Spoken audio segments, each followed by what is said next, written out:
Hello, citizens, heroes, and villains out there. Welcome to Sean Humburg's Creative Corner. I'm Sean Humburg. Today we're going to be building a multifunctional table to solve a problem that I have. One, of having an apartment that is too small to have a dining table and a craft room. And two, so I don't have to constantly take away my coffee table to put in my gaming table for game nights on Friday. So let's get to it. Let's get to some carpentry. Let's build together.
Aside from the 4x8 piece of wood, you have your bracers, which will go between the legs.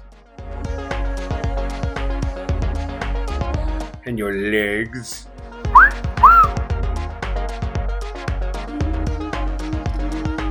The hinges are 30-inch hinges to fit across the entire width of the table. We have sandpaper, both 80, 100, and 200 grit. The screws are 1-inch wood screws. Standard staining sponge. A good bristle brush so that you do not lose the strands, and whatever kind of finishing material you want to use. I'm using stain, but you could just use paint.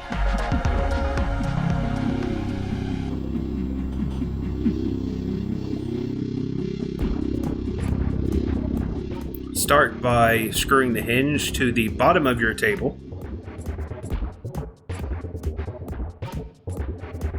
Here we are drilling holes in the areas of the legs that will screw down into the table itself. Only put a little bit of your hole bit through the base so that your screw has something to grab onto. Go ahead and hang on to your sawdust. We're going to go and use this for later.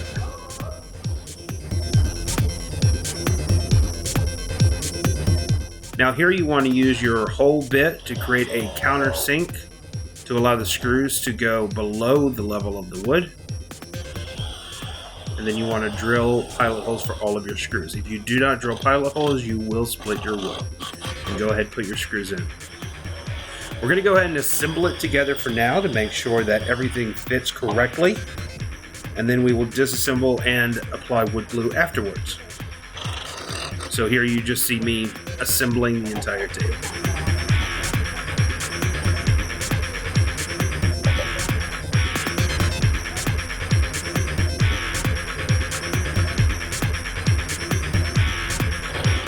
Now we're screwing down the legs with the holes we screwed in the corner in the first place. And look, the hinge works perfectly.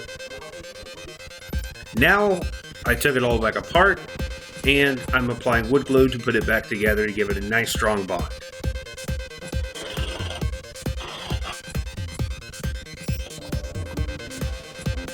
here's why we hung onto our sawdust. If you mix sawdust with wood glue, you create a homemade wood putty.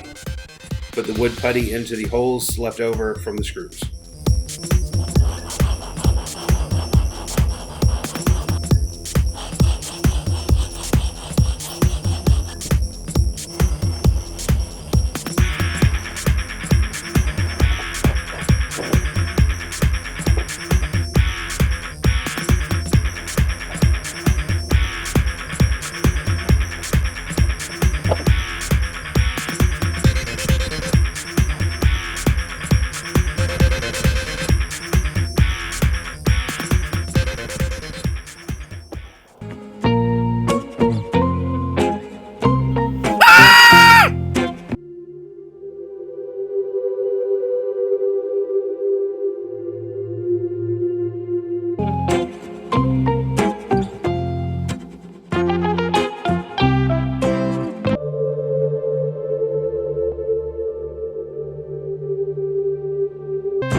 And there we go, everyone. We have officially made our own table with 3 different modes. Perfect for just sitting in the living room as a coffee table, or tucking the legs underneath to make it a nice little hangout spot to play board games, or to unfold into a full-fledged dining table for the holidays. And it's great for a small apartment. Looks good too. I'm quite proud of it. Thank you so much for supporting me and watching this video. Please make sure to smash that like button, subscribe to my channel so you can see my future content and be notified when that happens. And please leave a comment in the section below as to what you'd like to see next. In other news, Sean Humburg's Creative Corner now has its very own website. So please check that out in the description below at SeanHumburgsCreativeCorner.com, where you can also download the blueprints for this very table. I would love to see what you can do with this. I'd love to see your different designs, styles, colors, anything that you come up with. I'd love to see it. If you have any artwork or ideas or anything like that that you'd like to share with me, I would love to see it. So thanks again for tuning in. Can't wait to see what we build together next. Sean Humburg, signing out.